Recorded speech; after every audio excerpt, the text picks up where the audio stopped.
Paris की जगमगाती रोशनियों के नीचे ना एक ऐसी कहानी दफन है जो आज भी सुनने वालों के रोंगटे खड़े कर देती है।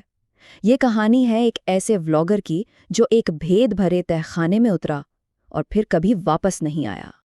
लेकिन आखिर उस व्लॉगर के साथ हुआ क्या? आरीन नामी ये शख्स पेरिस की उन ममनुआ सुरंगों में आखिर कहाँ गायब हो गया? अच्छा, इस पूरी कहानी को समझने के लिए ना हमें पहले उस जगह को जानना होगा जहाँ ये सब कुछ हुआ। एक ऐसी जगह जिसे मुर्दों की सल्तनत कहा जाता है। जी हाँ, हम बात कर रहे हैं पेरिस कैटाकोम्स की। देखें, ये कोई आम तहखाना नहीं है। ये 200 मील से भी ज्यादा लंबी सुरंगों का एक ऐसा जाल है जो पूरे शहर के नीचे फैला हुआ है। और इन सुरंगों में 60 लाख से ज्यादा इंसानों की हड्डियां और खोपड़ियां पड़ी हैं। 60 लाख! जरा उस नंबर के बारे में सोचे को। 60 लाख इंसानों के ढांचे दीवारों में चुने हुए। ये महज एक जगह नहीं, ये तारीख का शायद सबसे बड़ा कब्रिस्तान है। और इसी खतरनाक जगह पर आरीन नामी एक व्लॉगर ने जाने का फैसला किया। वो उसका वो हिस्सा देखना चाहता था जहां आम लोगों को जाने की इजाज़त नहीं थी। उसके पास था क्या? सिर्फ एक कैमरा और एक पुराना सा नक्शा। और बस यहीं से कहानी एक बहुत ही तारीख मोड़ लेती है। जैसे जैसे आर्यान इन सुरंगों में गहराई में उतरता है, रास्ता गायब होना शुरू हो जाता है और खौफ उस पर हावी होने लगता है। अंदर पहुंचते ही उसे एक अजीब सी मौजूदगी का एहसास होने लगा। उसे लगा जैसे कोई उसे देख रहा है। हर तरफ मौत का सन्नाटा था, लेकिन ये खामोशी बहुत शोर मचा रही थी। और फिर उसकी नज़र दीवार पर लिखी एक तहरीर पर पड़ी। ये एक साफ वार्निंग थी। रुको, ये मुर्दों की सल्तनत है। ये वो लम्हा था जब उसे अंदाज़ा हुआ कि वो कितनी बड़ी गलती कर बैठा है। उसने वापस जाने की बहुत कोशिश की, लेकिन हर सुरंग बिल्कुल एक जैसी दिख रही थी। ये एक ऐसी भूल भुलैया थी जहां से निकलना नामुमकिन लग रहा था। वो बुरी तरह फंस चुका था।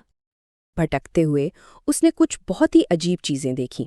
एक खुफिया कमरा जो तुर्की के बैसिलिका सिस्टर्न जैसा था, जहां पानी में बड़े बड़े सुतून खड़े थे, और वहीं एक सुतून के नीचे मेड्यूसा का एक उल्टा सर तराशा हुआ था। आखिर ये सब था क्या? लेकिन इस पूरी कहानी का सबसे अहम और सबसे खौफनाक सबूत आरीन की आखिरी रिकॉर्डिंग है। उसके कैमरे ने जो कुछ कैद किया वो किसी के भी होश उड़ाने के लिए काफ़ी है। हुआ ये कि पहले तो उसकी टॉर्च की रोशनी टिमटिमाने लगी। फिर उसे सरसराहट की आवाज़ आई, बिल्कुल ऐसे जैसे कोई खुश्क हड्डियों पर चल रहा हो।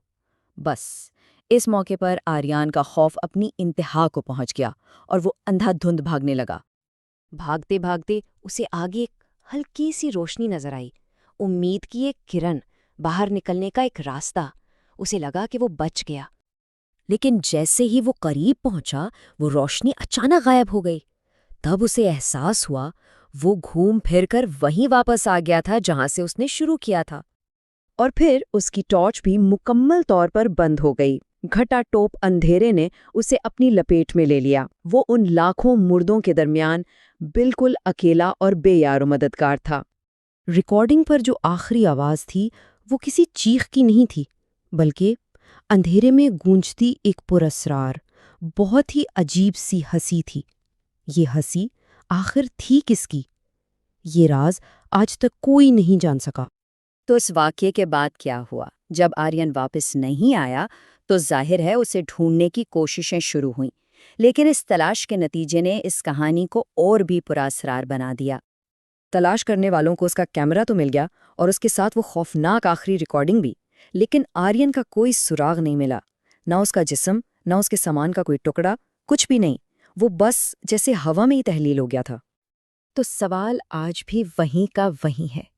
क्या मुर्दों की उस सल्तनत ने एक और रूह को अपनी गिरफ्त में ले लिया है, या आर्यान के साथ कुछ और हुआ? ये एक ऐसी कहानी है जिसका जवाब शायद हमेशा इन सुरंगों के अंधेरे में ही कैद रहेगा।